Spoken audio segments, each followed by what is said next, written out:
Ladies and gentlemen, welcome back.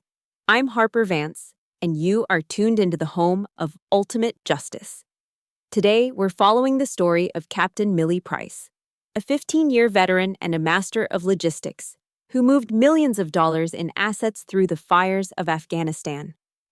But when she returns to civilian life in Nashville, she faces an enemy far more toxic than any insurgent, a husband who views her as nothing more than a useless housewife. He thinks he can strip her of her dignity, steal her fortune, and erase her existence. But he forgot one critical rule of engagement.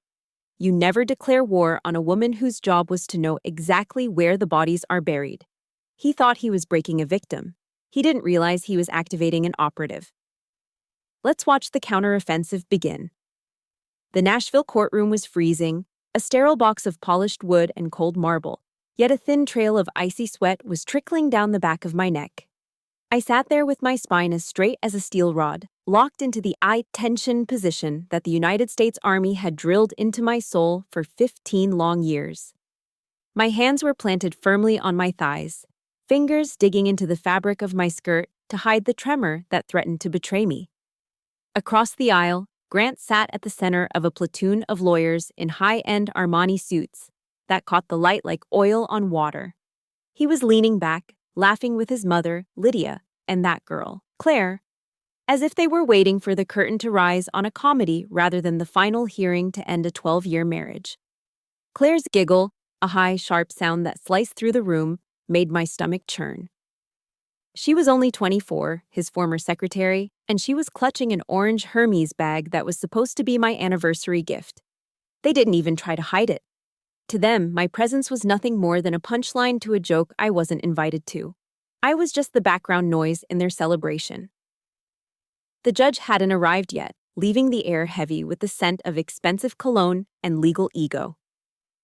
Suddenly, Grant leaned across the mahogany table, invading my space. The smell of Creed Aventus, the scent of old money and new lies, hit my nose like a physical blow. It was the fragrance of every late-night business meeting and every weekend conference he had used to gut our life together. He leaned close, his voice dropping into that low, gravelly rasp he used when he was about to break someone. "Listen to me very carefully, Millie," he whispered, his eyes cold and dark. "You are walking out of those courtroom doors without a single cent to your name. I'm taking back the house, I'm taking the car, and I'm taking Ethan. You're nothing but a washed-up old soldier. A useless woman who doesn't know how to make a dollar. You'll be lucky if you can crawl back to that trashy trailer park your parents call a home." I felt the air leave my lungs, but I didn't blink. I didn't give him the satisfaction of seeing me crumble. I stared straight ahead, my eyes fixed on the seal of the state of Tennessee on the wall behind the bench. From the seat next to him, Lydia turned her head. Her silver hair was coiffed into a perfect Nashville socialite bob, every strand lacquered into place. She reached out a manicured hand to stroke Claire's hair, but she spoke loud enough for the entire front row to hear. "Poor thing," Lydia sighed, her voice dripping with that poisonous Southern hospitality. "Look at her sitting there, so stiff and rigid. It's no wonder a man grows bored. When a woman loses her softness, her femininity, she loses her husband. Claire, darling, always remember, a man needs a delicate flower to come home to, not a block of cold stone." She looked at me then, her eyes full of a fake, theatrical pity that burned worse than an insult. She was teaching the mistress how to be a better wife right in front of the woman whose life she was helping to dismantle. "Bless her heart," Lydia added, the ultimate Southern death sentence. I didn't say a word. I practiced the gray rock method, the only way to survive a narcissist. I became the stone Lydia claimed I was. I was a mountain. I was a cliffside. I was nothing they could hurt. But beneath the table, my right hand was resting on a thick yellow manila envelope. To Grant, this envelope probably looked like another desperate plea for alimony or a request to keep the SUV. He had no idea that this wasn't a request. In military terms, this was a target coordinate. This was the result of months of silent tramping through the digital mud. Inside this paper skin lay the records of $180,000 of laundered money per quarter, a trail of breadcrumbs leading straight to a bank in Panama that Grant thought was invisible. He thought I was just a housewife who spent her days baking and gardening. He forgot that before I was his wife, I was a captain of logistics. I was the person who moved mountains of fuel and ammunition through the mountains of Afghanistan. I knew how to track a supply chain, and I knew exactly where his bodies were buried. I closed my eyes for a second, silently reciting the words of the 23rd Psalm. Yea, though I walk through the valley of the shadow of death, I will fear no evil. My heart found a steady, rhythmic beat, the drums of a war he didn't even know had started. I thought about the words of David Goggins that I had played on loop during my morning runs. When you think you're done, you're only at 40% of your body's capability. Grant thought he had beaten me. He thought he had squeezed every bit of life out of me until I was just a hollow shell sitting in a Nashville court. He was so incredibly wrong. He had seen the 40%, the obedient wife, the quiet mother, the disciplined soldier. But he was about to meet the other 60%. And that version of Millie Price was going to be the most terrifying thing he had ever encountered. The bailiff called the room to order, and as I stood up, I felt the weight of the envelope one last time. It felt like a loaded magazine. It felt like the truth. I looked at the back of Grant's head and whispered a silent promise to myself. He had fired the first shot, but I was going to finish the war. I just needed to remember how this bullet had been forged. I needed to remember the day the gilded cage finally cracked wide open. The weight of that manila envelope in the Nashville courtroom was heavy, but the weight of the memory it triggered was heavier. As I sat there in the silence of the court, my mind drifted back 6 months, away from the cold marble and back to the bright, artificial lights of Whole Foods on Hillsborough Pike. It was a Tuesday afternoon, the kind of day where the aisles were filled with the effortless perfection of Belle Meade housewives in their Lululemon leggings and diamond studs the size of blueberries. I stood at the checkout counter, my cart filled with organic ribeye, a bottle of Napa Valley Cabernet, and the specific brand of artisanal crackers Grant insisted on for his evening snacks. The total on the screen read exactly $212.45. I swiped the joint credit card, the one Grant told me was for household emergencies and necessities. The machine let out a sharp, rhythmic beep. Transaction declined. A cold flush crept up my neck. I tried again, my movements becoming stiff and robotic. Again, the same rejection. The cashier, a young girl with a sympathetic wince, looked at me as the line behind me began to grow. I could feel the eyes of the women behind me, women I had shared tea with, women who knew Grant White was a titan of Nashville real estate. I could hear their whispers, low and buzzing like wasps. Is that Grant White's wife? Why is her card being declined for groceries? My hands were shaking as I pulled out my phone to call Grant. He picked up on the fourth ring, his voice sounding distant and bored. Grant, I'm at the grocery store. The card isn't working, I whispered, turning away from the queue. I know, Millie. I locked it this morning, he said, his tone as flat as a desert floor. You've been spending far too much lately.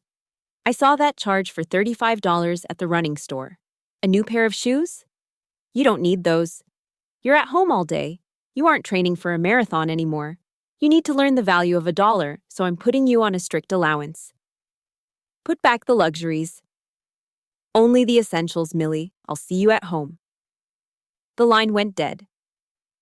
I stood there, frozen, the phone still pressed to my ear.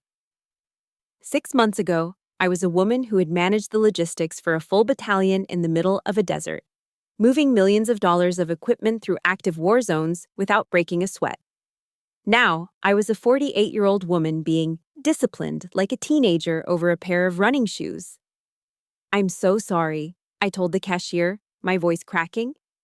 I began the slow, agonizing process of dismantling my life in front of a crowd. I handed back the ribeye. I handed back the wine. I handed back the artisanal cheese and the fresh flowers I'd picked out to brighten the kitchen. I kept only the basics: a dozen eggs, a bag of rice, some frozen vegetables, and a gallon of milk.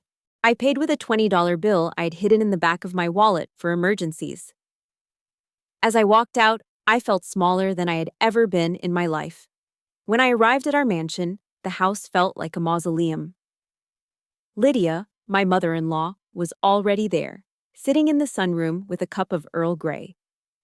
She didn't look up as I dragged the meager grocery bags into the kitchen, but her voice carried perfectly through the open floor plan.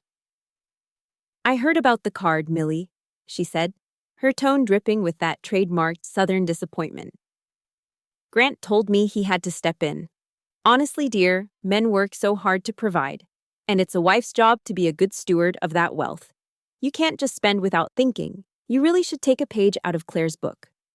Grant says she's been helping him cut costs at the firm significantly. She's so frugal, so focused. It's no wonder he enjoys her company. She actually understands the burden he carries." I gripped the counter until my knuckles turned white. Lydia was praising the woman Grant was sleeping with, the woman he was currently showering with gifts, while shaming me for buying a pair of sneakers to keep my sanity. It was the trad wife trap, a toxic loop of submission and silence that Lydia had perfected over 75 years. But the true knife to the heart came later that evening. Ethan, my 16-year-old son, came home from soccer practice and looked at the dinner I had prepared. A simple omelet and some steamed broccoli. "Eggs again," he groaned, shoving the plate away with a look of pure disgust. "Dad said he sends you thousands of dollars a month for the house. Why are we eating like we're poor? Are you hiding the money, Mom? Dad said you're probably stashing it away in a secret account so you can leave us. He said you're just being greedy." I looked at my son, the boy I had raised with every ounce of love in my body, and I saw Grant's reflection in his eyes. He didn't see a mother who had sacrificed her military career to give him a stable home. He saw a gold digger and a liar. Grant had poisoned the well, turning my own child against me using the very money he was withholding from us. I wanted to scream. I wanted to tell Ethan that I didn't have a penny to my name, that his father was a liar and a thief. But I remembered the code. A soldier doesn't break under interrogation. I swallowed the tears and the truth, letting the silence swallow me instead. I just picked up his plate and walked to the sink. "Eat your dinner, Ethan," I said softly. That night, as I lay in the dark listening to the hum of the central air conditioning, I realized that the mansion wasn't a home. It was a prison, and I was the high-ranking prisoner of war being slowly starved of her identity. But as I thought about the way Grant had laughed on the phone, a spark of the old Captain Price flickered back to life. He thought he was teaching me a lesson. He didn't realize he was just giving me a reason to fight back. "Hi, I'm Harper Vance, your narrator." My heart absolutely breaks for Millie in this moment. To see a strong, capable woman stripped of her dignity and turned into a stranger in her own home. It's a pain that too many know all too well. If you've ever felt like you were losing your voice to someone else's lies, or if you just want to see Millie find her way out of this gilded cage, please hit that like button and subscribe. We need your support to keep this journey going. Comment the word soldier below if you're standing with Millie as she prepares to fight for her life and her son. Your comments mean the world to us. It was my 48th birthday, but looking around our sprawling Nashville estate, you would never have guessed it. The house was filled with the heavy scent of expensive lilies and the sharp metallic tang of top-shelf gin. But none of it was for me.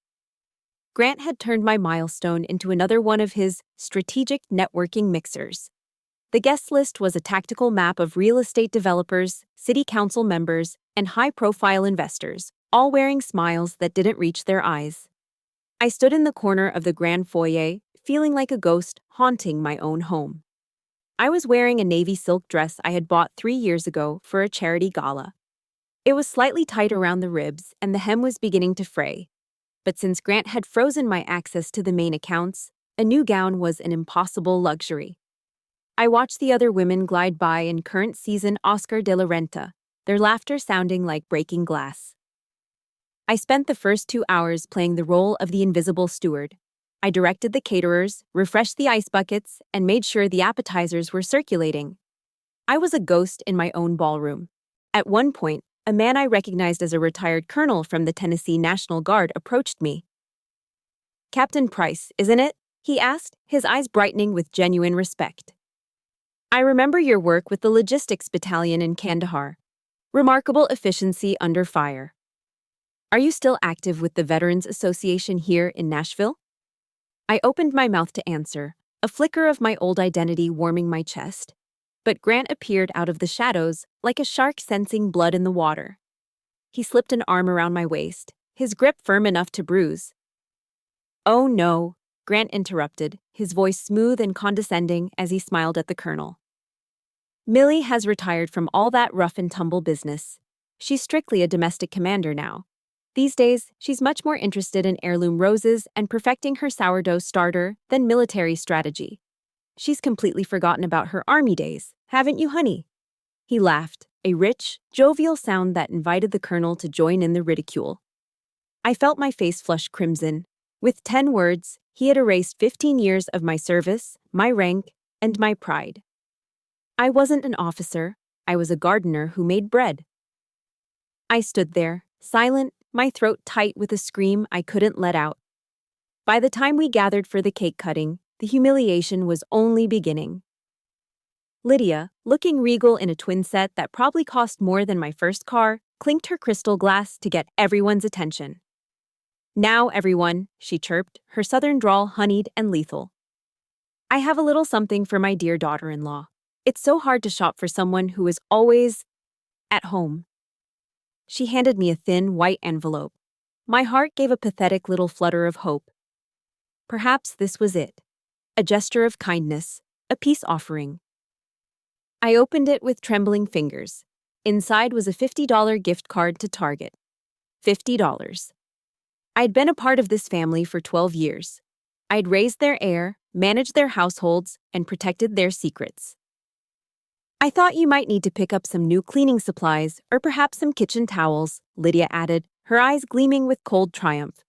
"A woman in your position can never have too many sponges, bless your heart." A few of the women nearby let out a snickering laugh. The gift wasn't a gesture, it was a label. It was a reminder that in their eyes, I was nothing more than the help.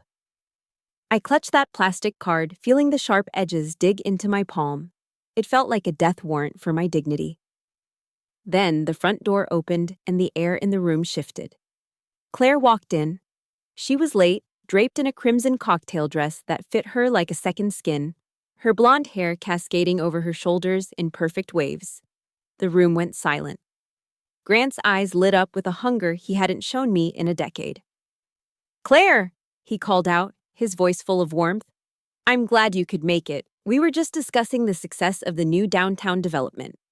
He walked toward her, ignoring me entirely. He reached into his pocket and pulled out a small red velvet box. "As a token of the company's appreciation for your tireless dedication to the firm," he said, loud enough for every guest to hear. He snapped the box open. Nestled in the silk was a Cartier love bracelet, encrusted with brilliant cut diamonds. It was a piece of jewelry worth at least $15,000. The room gasped in unison. Grant took her hand and ceremoniously locked the gold band around her wrist, the tiny screwdriver clicking with finality. Claire looked over her shoulder at me, her eyes dancing with a cruel, mocking pity. "Happy birthday, Millie," she whispered, her voice like silk. "You look so tired. You really should take a break." The room blurred. The laughter, the diamonds, the $50 insult. It all began to swirl into a singular point of white-hot heat in my chest. I didn't say a word. I turned on my heel and walked into the kitchen, the swinging door muffled by the sound of the party guests praising Claire's new jewelry. I stood by the granite island, my hands shaking so violently I had to grip the edge of the stone. My knuckles were bone white.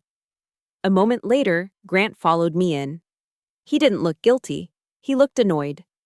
"Don't start with that long-suffering face," he hissed, leaning against the refrigerator. "You should be grateful that my mother and I even bothered to throw a party for you. You don't contribute a single cent to this household, Millie. You're a financial drain. If it weren't for my generosity, you wouldn't even have a roof over your head." He checked his gold watch and straightened his tie. "Now, get back out there, fix your face, and start acting like a hostess. You've got it easy, and it's time you remembered that." He walked out, leaving me in the silence of the kitchen.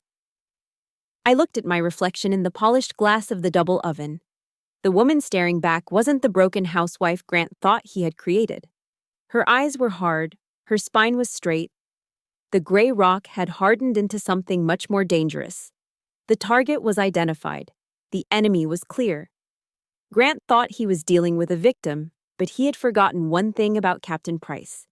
A soldier is at her most dangerous when she's been stripped of everything but her will to win. I wasn't going to cry. I was going to go to war. And I was going to make sure they felt every single ounce of the pain they had inflicted on me. The morning after the birthday disaster, the mansion felt like a combat theater after a heavy bombardment. The scent of stale gin and wilted lilies hung in the air, a nauseating reminder of the diamonds I didn't get and the $50 insult I did.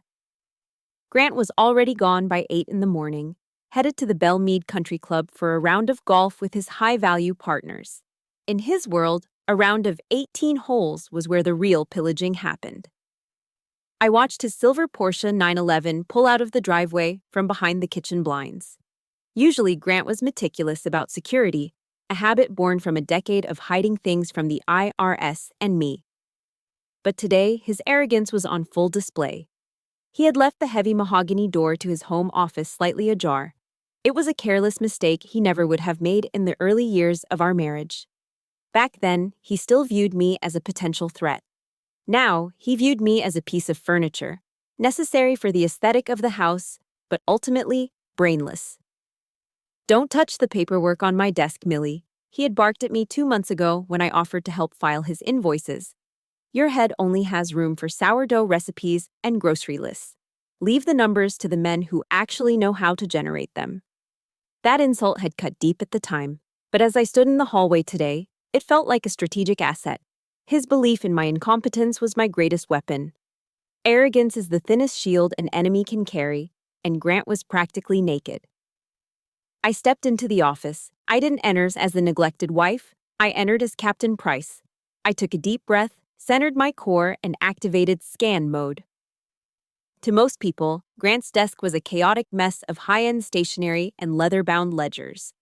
To a trained logistics officer who once managed the supply chain for a battalion in the desert, it was a tactical map of his movements. I didn't start moving things randomly. Amateurs talk strategy. Professionals talk logistics. I knew exactly what I was looking for: the flow of resources. My eyes swept the surface, looking for the outliers. Underneath a heavy crystal ashtray filled with the stubs of 3 expensive Cuban cigars, I saw the corner of a document that didn't fit the rest of the pile. It was a statement from Regions Bank, but the paper quality was different, heavier, more official. I used a pair of silver letter openers to lift the edge, careful not to leave fingerprints on the mahogany. My heart gave a sharp, cold thud as the numbers came into focus. It was an outgoing wire transfer. The amount was exactly $180,000. The recipient was an entity called Haven Sun Holdings, based in Panama City, Panama. Panama. Grant's real estate empire was strictly a Tennessee operation. He prided himself on being Nashville's local sun. There was no legitimate reason for a $250,000 leak into a Central American tax haven. I flipped the page, my mind racing through the implications. This wasn't a one-time thing. There were 3 other statements clipped behind it. $180,000 moved every single quarter like clockwork. I dug deeper into the stack, my fingers moving with the precision of a bomb technician. I found a cash withdrawal authorization form tucked inside a folder labeled Charity Hope for Kids. This was Lydia's pride and joy, the foundation that supposedly bought toys for children in oncology wards. But the authorization form had 2 signatures. The first was Grant's flamboyant, aggressive scrawl. The second signature made my blood run cold. It was a shaky but sharp set of letters: Lydia White. My mother-in-law, the woman who had shamed me for spending $35 on running shoes, was signing off on massive, untraceable cash withdrawals from a children's charity. They weren't just greedy, they were vultures feeding on the goodwill of the city. The adrenaline hit me then, a sharp spike of heat that threatened to make my hands shake. I didn't let it. I pulled my smartphone from my pocket and opened the camera. I didn't just snap the content. I framed the shots to include the desk, the ashtray, and a nearby framed photo of Grant and Lydia. I needed to prove possession. I needed to show that these documents lived in his inner sanctum. Click, click, click. The sound of the digital shutter felt like the firing of a suppressed rifle. I captured the Panama wire transfers, the Haven Sun Holdings registration number, and Lydia's signature on the Hope for Kids ledger.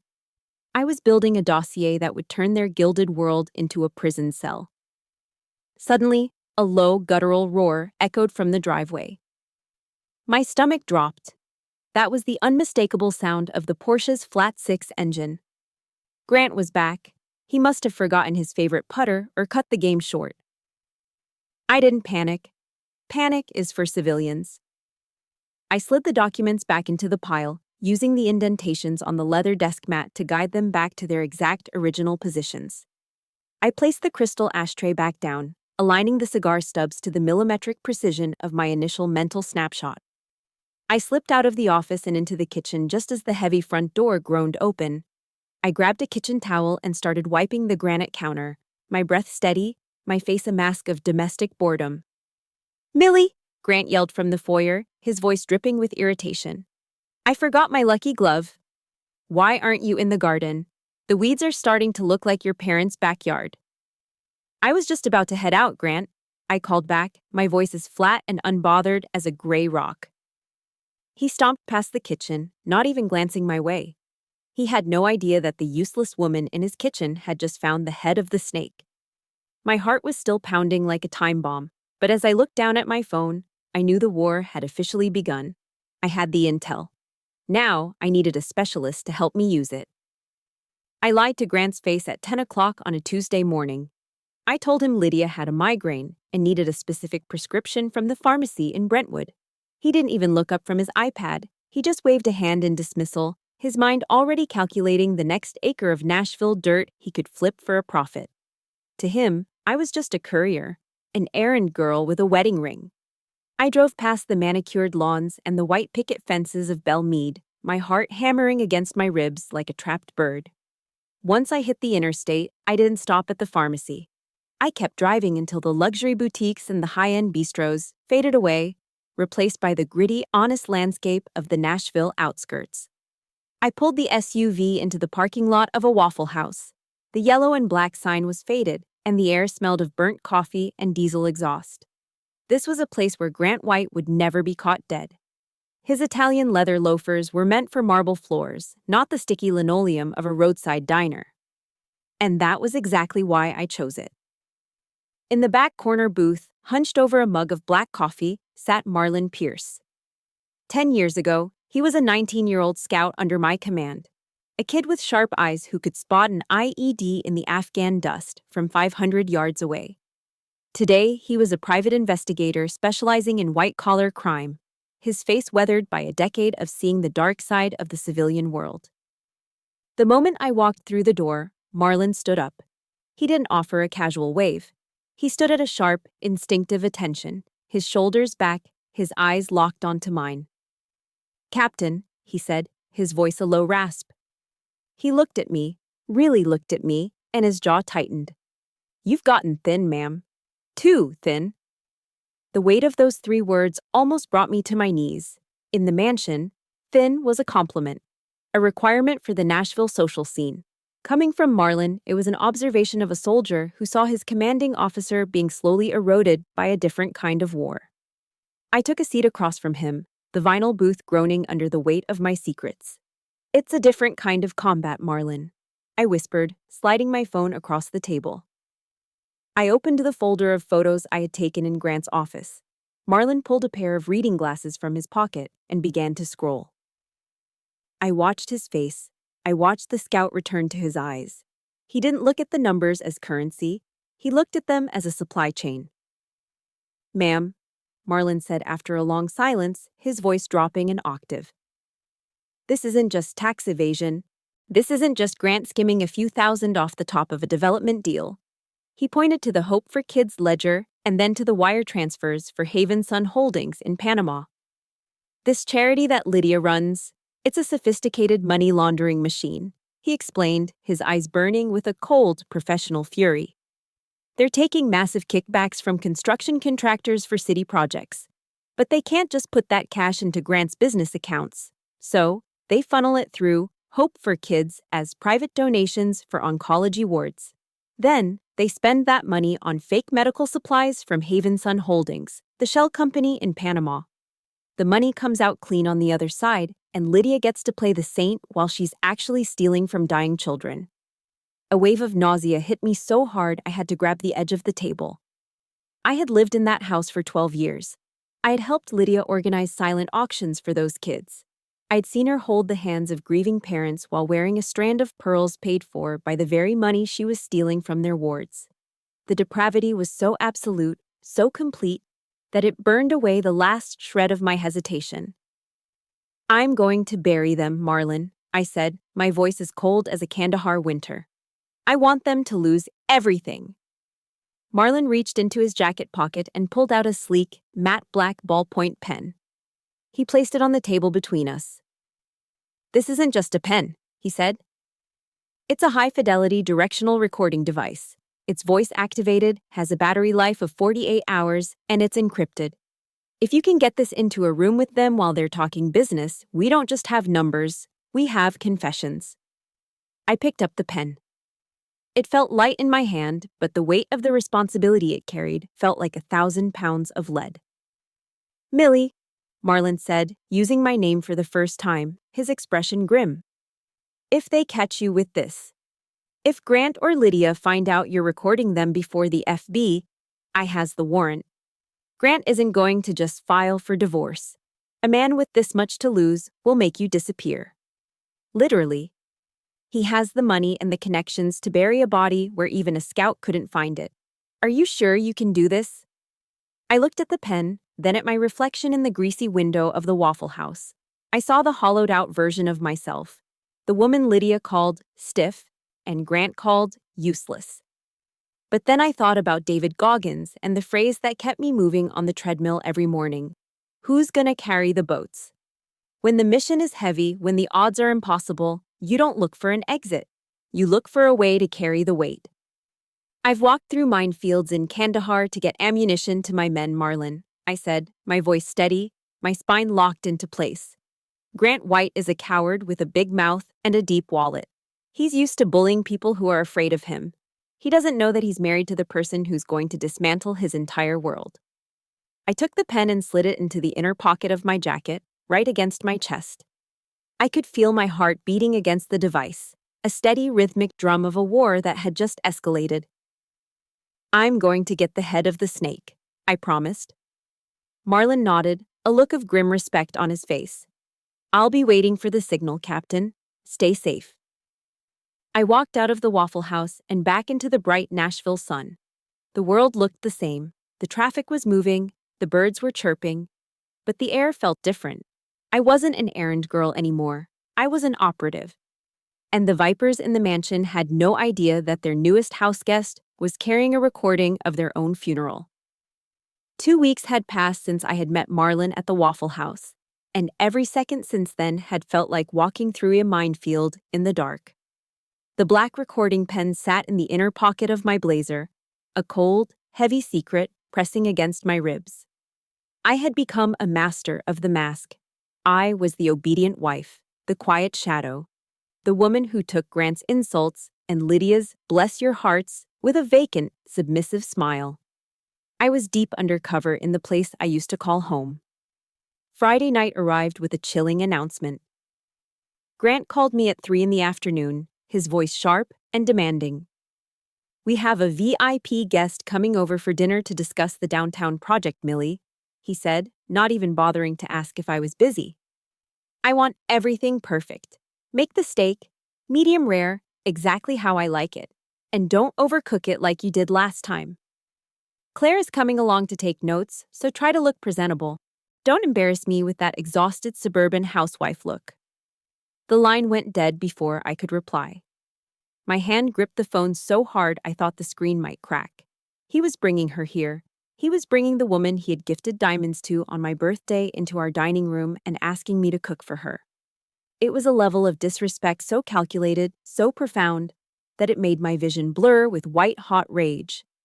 But then I felt the pen in my pocket. Patience.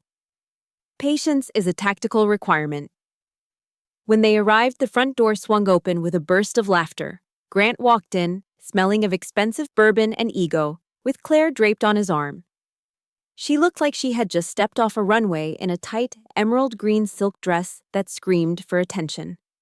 She walked into my foyer as if she already owned the mortgage, her eyes scanning the paintings on the wall with a predatory hunger. "Millie, darling," Claire chirped, her voice like a siren's song.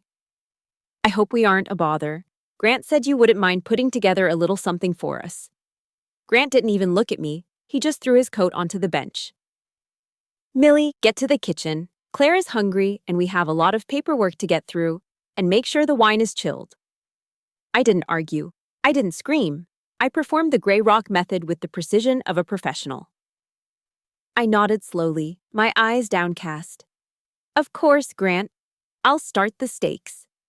In the kitchen, I stood before the granite island, a heavy forged steel chef's knife in my hand. From the dining room, I could hear their laughter, the low, gravelly rumble of Grant and the high, sharp tittering of Claire. I heard her mention the painting in the hallway, the one I had chosen for our 5th anniversary. She said it was outdated and stuffy. She suggested a modern abstract piece would open up the space better. My knuckles turned white as I gripped the knife handle. Every instinct from my days in Kandahar screamed at me to march out there and end the charade. But I closed my eyes and whispered the words of Proverbs 15, verse 1. "A soft answer turns away wrath." I wasn't being soft because I was weak. I was being soft because I was a predator in wait. I served the dinner on our finest Lenox china, the gold-rimmed plates we usually reserved for Christmas. I placed the perfectly seared, medium-rare steaks in front of them, moving with the silent efficiency of a high-end waitress. Claire looked up at me, a smirk playing on her lips. "Thank you so much, Millie. You really are so domestic. I honestly don't know how you do it, staying in this house all day, cooking and cleaning. It's such a selfless, quiet life. I could never do it. I need the thrill of the boardroom." "Millie doesn't mind," Lydia added, appearing from the hallway to join the table. My mother-in-law sat down and adjusted her pearls. "She's built for this. Some women are born to lead, and others are born to serve. Millie has finally found her place." The dinner progressed into a nightmare of psychological warfare. Grant leaned over and took Claire's hand, right in front of me, but his eyes were fixed on my face, searching for a crack in my armor. "You know, Claire," Grant said, his voice dripping with mock concern, "I've been worried about Millie lately. She's been so forgetful. She leaves the stove on, she loses her keys. I think it's early onset menopause. Or perhaps just the depression of being a stay-at-home mother for 12 years. It started to cloud her mind." "Oh, it's more than that, Grant," Lydia chimed in, cutting into her steak with surgical precision. "I saw her talking to herself in the garden yesterday, and she's so rigid, so stiff. It's not healthy. I was telling my friend at the club that we might need to look into a private facility, somewhere she can get the rest she clearly needs, somewhere professional." They were doing it. They were building the case for my insanity right at my own dinner table. They wanted to gaslight me into a psych ward so they could seize Ethan and the assets without a fight. They looked at me with pity. But beneath that pity was a cold, calculating greed. I felt a tear prick at the corner of my eye, not out of sadness, but because it was the role they wanted me to play. I let it fall. I lowered my head, my shoulders trembling slightly. I'm sorry," I stammered, my voice sounding small and broken. "I've just been so tired." "Maybe you're right, Lydia. Maybe I do need help." Grant let out a sharp, triumphant laugh. He turned back to Claire, thinking he had finally broken the captain. He thought the war was over. He didn't see my right hand slide beneath the table. He didn't see my finger press the small, silent button on the black pen tucked into the waist of my skirt. The red light, invisible to them, flickered to life. As I sat there, sobbing quietly into a linen napkin, I listened to them. I listened to Grant describe the next $180,000 transfer to Panama. I listened to Lydia joke about how the Hope for Kids donors were the easiest marks in Tennessee. I listened to them plan my own institutionalization as if they were discussing a home renovation.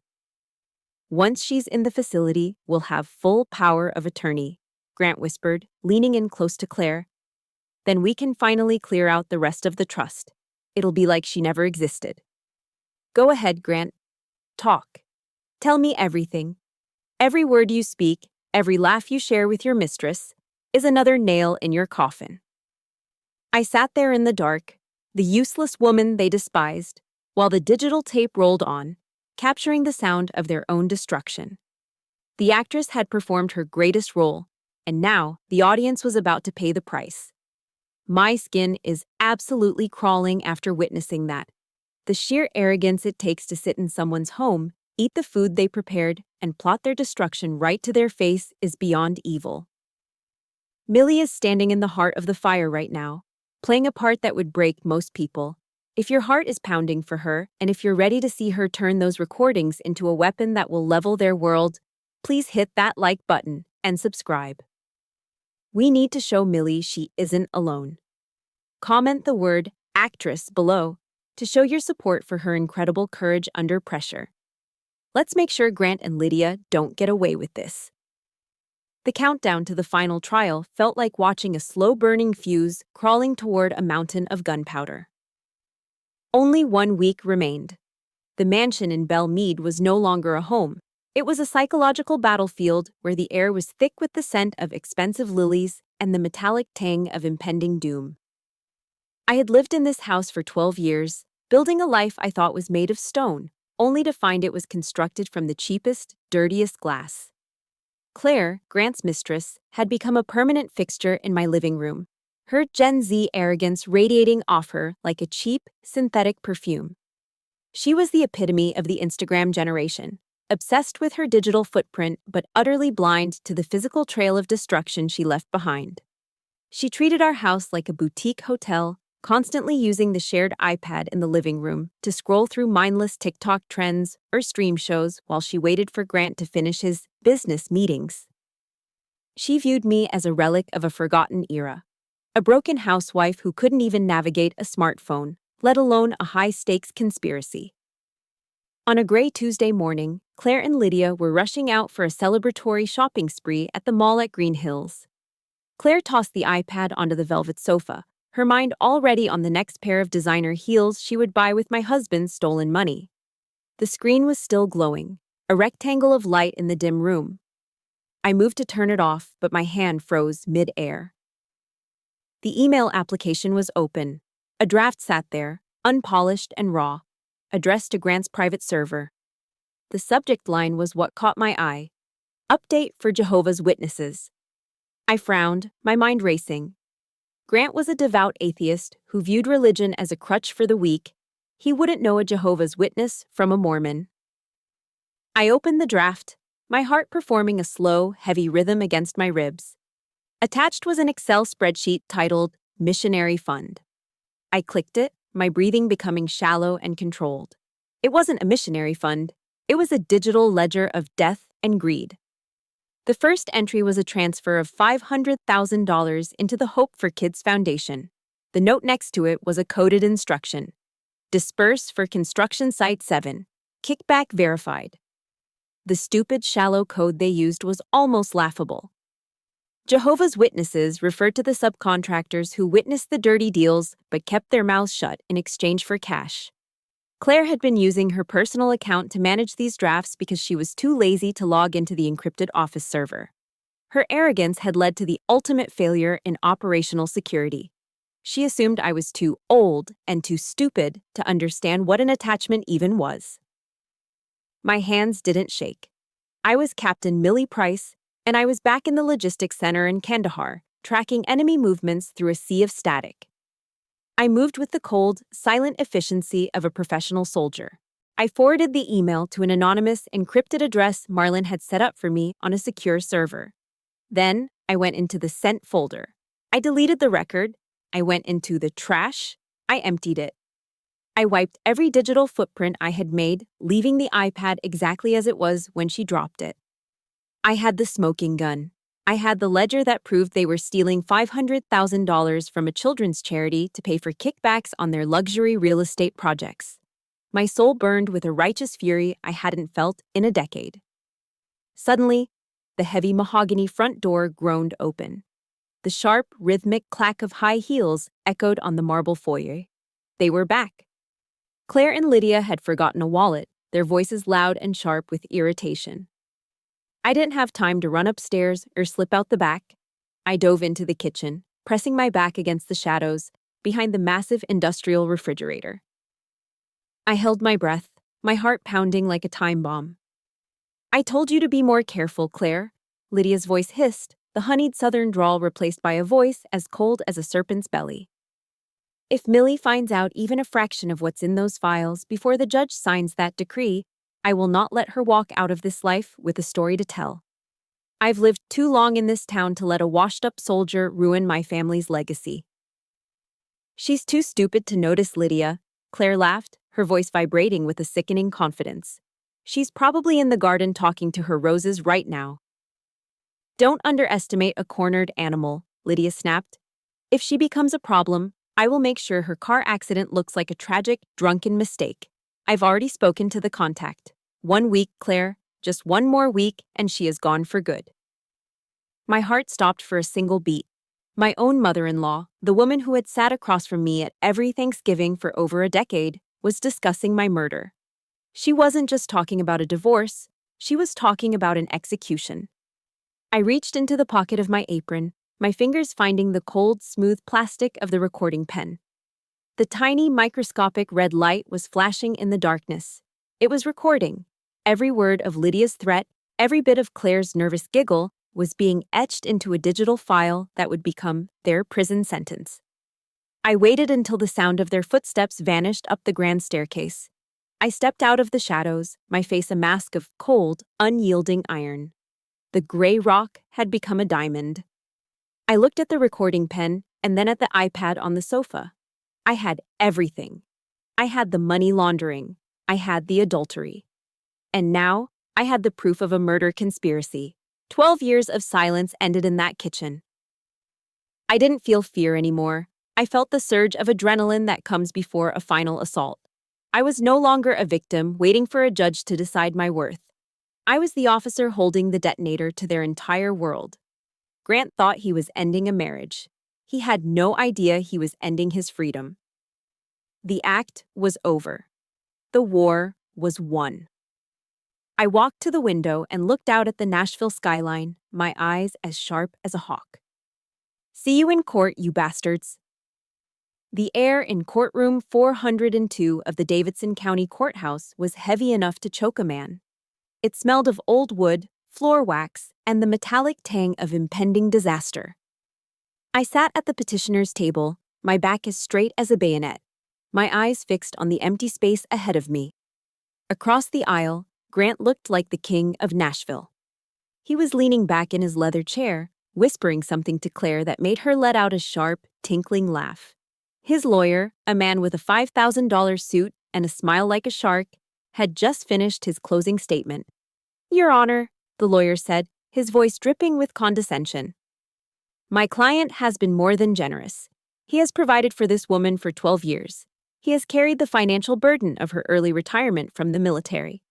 To suggest that she is entitled to half of his hard-earned empire is not just absurd. It is a fantasy born from a troubled, perhaps even unstable mind. Mrs. Price deserves to leave this marriage exactly how she entered it, with nothing but the clothes on her back." Grant smirked at me, a look of pure, unadulterated triumph in his eyes. He thought he had won. He thought the domestic officer had finally run out of ammunition. Judge Green, a woman known for her ironclad patience and razor-sharp intellect, didn't look at Grant. She reached for the yellow manila envelope I had submitted at the start of the hearing. The room went deathly silent. The only sound was the dry, sharp rasp of the paper tearing as she broke the seal. It was a sound that ended 12 years of silence. It was the sound of a fuse reaching the mountain of gunpowder. She pulled out a thick stack of documents. They weren't divorce papers. They weren't bank statements. They were high-resolution dossiers with the crimson seal of the United States Department of Justice stamped across the top. I watched Judge Green's eyes move across the pages. I watched her eyebrows climb toward her hairline.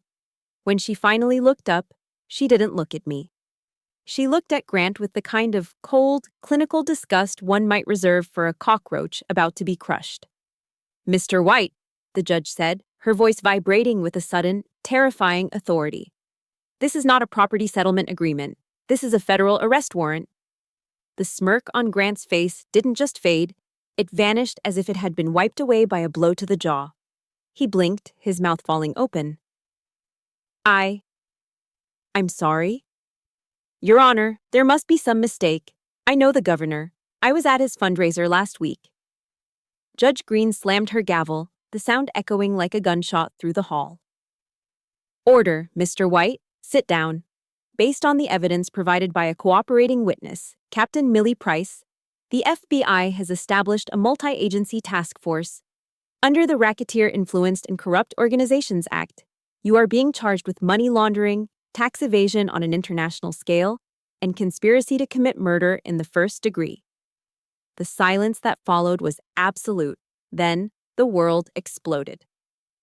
Lydia White let out a sound like a wounded animal, her hand flying to the pearls at her neck. Claire's face turned the color of ash. Her $18,000 Hermes Birkin bag slipped from her lap and hit the floor with a heavy, hollow thud. She looked at me, and for the first time in our history, I saw the raw, primal scent of fear in her eyes. She wasn't the boardroom leader anymore. She was a scavenger caught in the headlights of a tank. The heavy oak doors at the back of the courtroom burst open. It wasn't the court bailiffs. It was 6 federal agents in tactical vests with FBI emblazoned in bold gold letters across their backs. Marlon was with them, his face a mask of grim professional satisfaction. He pointed a steady finger at the defense table. "Grant White, you are under arrest," Marlon's voice rang out, cold and final. Grant lost his mind. He lunged across the table toward me, his face turning a sickly, mottled purple. "You bitch! You ungrateful bitch! What have you done? I gave you everything. I paid for your life for 12 years. I am your husband."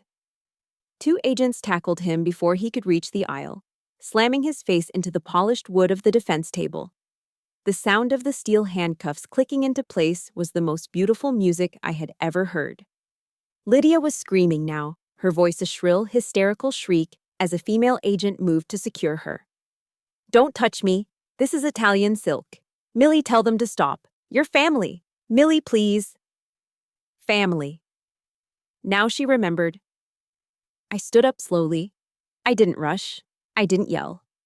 I walked over to where Grant was being held down, his cheek pressed against the table, his eyes wide and frantic. This was the moment of taking souls. I looked deep into his eyes, watching the light of his arrogance flicker and die, replaced by the realization that he had been hunted by the very person he had dismissed as a ghost. I leaned down, my voice a whisper that only he could hear, returning the poison he had spit at me just an hour ago. "You were right about one thing, Grant. I'm leaving this courtroom with absolutely nothing. No house, no money, nothing. But you? You're leaving with a 20-year sentence in a federal penitentiary. Good luck in the yard, sweetheart. I hear they don't serve sourdough there." I didn't wait for a response. I didn't need one. I turned my back on the screaming, the crying, and the flashing cameras of the local news crews who were already swarming the hallway. I walked out of room 402 with my head held high, my spine straight, and the heavy weight of 12 years of shame finally lifting from my shoulders. The war was over. The captain was home. 3 weeks had passed since the heavy oak doors of courtroom 402 slammed shut behind the White family. The fallout was swift and merciless. A scorched earth campaign led by the Department of Justice that left nothing of Grant's empire standing. Every night, I watched the flickering screen of a small television in my new kitchen as Dateline NBC dissected the Belle Meade vultures. They showed photos of the seized yachts, the frozen offshore accounts, and the mugshots of Grant and Lydia looking haggard and stripped of their expensive masks. The White real estate dynasty hadn't just collapsed, it had been erased from the Nashville social registry as if it were a bad debt. I had moved out of the mansion within 48 hours of the arrest. I left behind the marble foyers, the silver cutlery, and the ghosts of 12 years of silence. Now, I lived in a modest 2-bedroom apartment on the edge of the city. The rooms were small, the walls were thin, and the air didn't smell like lilies anymore. Instead, it smelled of pine cleaner and cheap coffee. But for the first time in over a decade, I slept without a nightmare. I no longer had to brace myself for the sound of Grant's aggressive footsteps or the sharp, poison-tipped whispers of Lydia. This new silence wasn't a prison, it was a sanctuary. It had the sweet, undeniable taste of freedom. The hardest part of the aftermath wasn't the loss of the money or the stares from former friends, it was Ethan. My 16-year-old son had initially refused to see me, retreating into a shell of anger and confusion at his boarding school.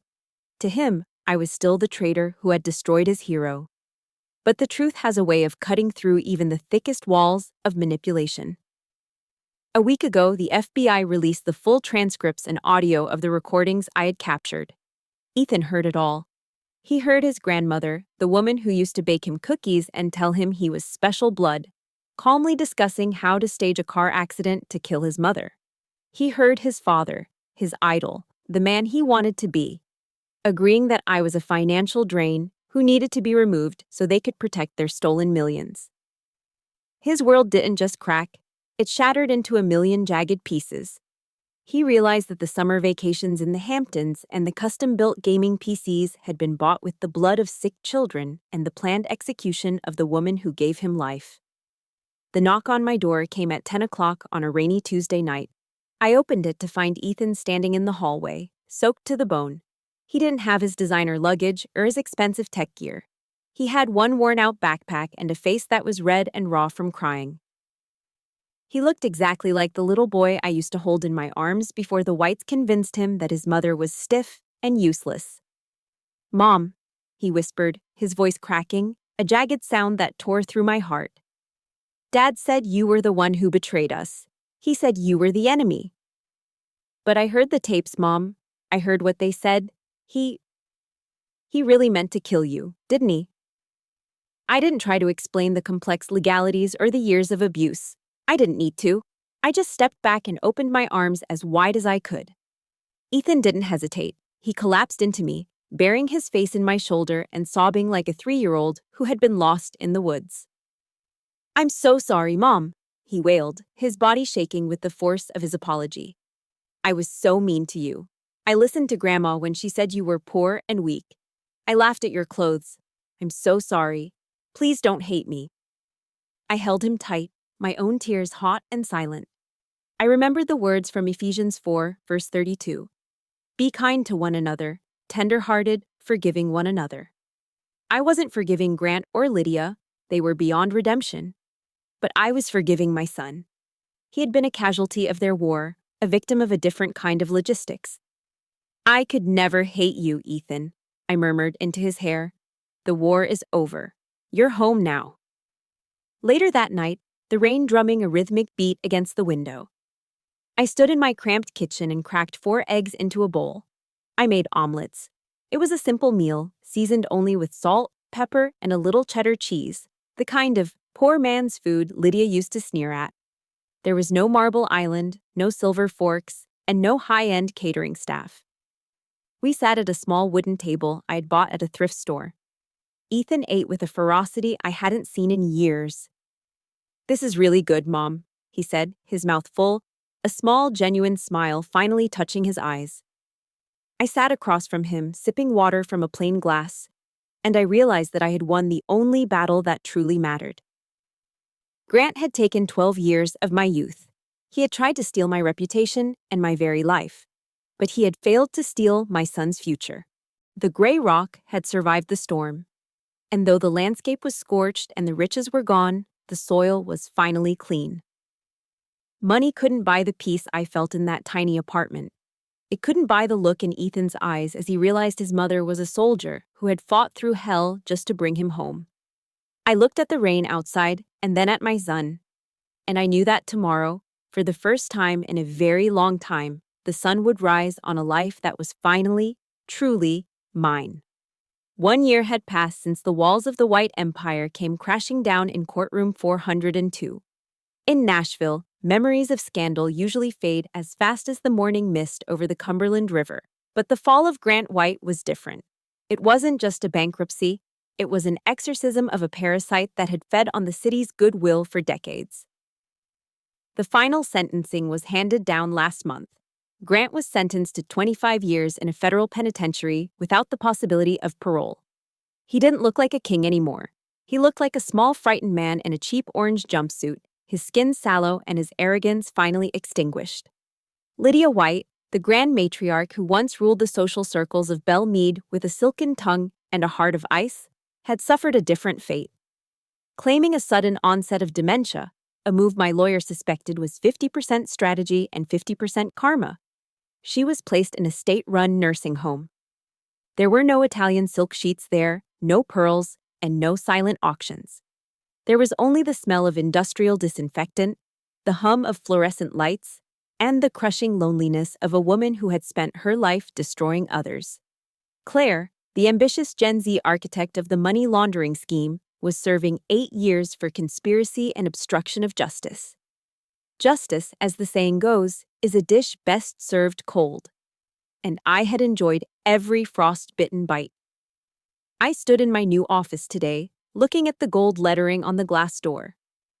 Price Strategic Consulting. It wasn't a sprawling suite in a glass skyscraper downtown. It was a cozy, sun-drenched space in a converted brick warehouse in East Nashville. It smelled of fresh coffee and new beginnings. Below the firm's name, the mission statement was clear: financial security and domestic abuse support. I had taken the settlement the judge eventually awarded me, a fraction of the empire but more than enough, and invested it into this. I wasn't an old soldier fading away. I had found a new battlefield.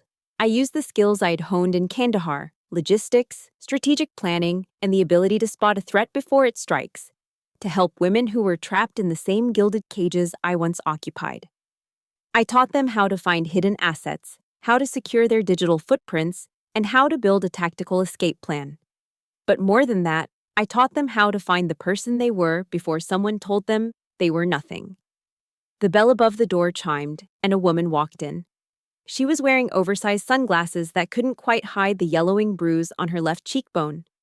She clutched an old leather handbag as if it were a shield, her knuckles white with tension. She looked at me, her lower lip trembling, the raw scent of fear radiating off her in waves. Are you Millie Price?" she asked, her voice barely a whisper. "I heard about what you did. I heard you were the one who took down the Whites. My husband, he's a powerful lawyer downtown. He says if I leave, he'll make sure I never see my children again. He says I'm too weak to survive without him. I'm so scared, Mrs. Price." I stepped around the desk and took her hands in mine. I didn't see a stranger. I saw the woman I was 12 months ago. I reached up and gently took off her sunglasses, looking her straight in the eye with the unwavering steadiness of a commanding officer. "Listen to me," I said, my voice as firm as steel. "I am not just going to help you escape. I am going to help you win. You are not alone, and you are far stronger than he has ever allowed you to believe. We are going to dismantle his leverage, one piece at a time. Do you trust me?" For the first time, a spark of hope flickered in her eyes. "I do," she whispered. I sat her down and began to work. It was the same feeling I had when I was coordinating supply drops under fire, the clarity of purpose, the absolute focus of a soldier on a mission. This was my legacy. Not a bank account, not a mansion, but a network of survivors who would never be silenced again. When the sun began to set, casting a golden glow over the Nashville skyline, I walked out onto the balcony of my office. I looked down at the Cumberland River, its deep blue waters churning as they moved toward the horizon. The river didn't care about the past, it only cared about the flow. It washed away the dirt of the day and kept moving, relentless and powerful. Ethan was out there somewhere, likely finishing his cross-country practice. He was 17 now, taller and stronger, with a kindness in his eyes that his father never possessed. He was learning to be a man of honor, a man who respected women, and a man who understood that true strength doesn't come from a wallet, but from character. He was my greatest victory. The wind caught my short hair, the same tactical cut I wore in the Army, and I breathed in the crisp Tennessee air. Grant had called me an old soldier as an insult. He had forgotten the rest of General Douglas MacArthur's quote, "Old soldiers never die, they just find a new mission." My mission didn't end with a divorce decree or a prison sentence. It was just beginning. I am Millie Price. I am a mother. I am a warrior. And for the first time in my life, I am completely, irrevocably free. The dawn had finally come, and the light was beautiful. The journey of Millie Price serves as a profound testament to the resilience of the human spirit and the indomitable nature of self-worth. It teaches us that one's value is never defined by a bank balance, a social registry, or the walls of a gilded cage, but by the unwavering strength of character. True victory lies in the courage to reclaim one's voice after years of forced silence.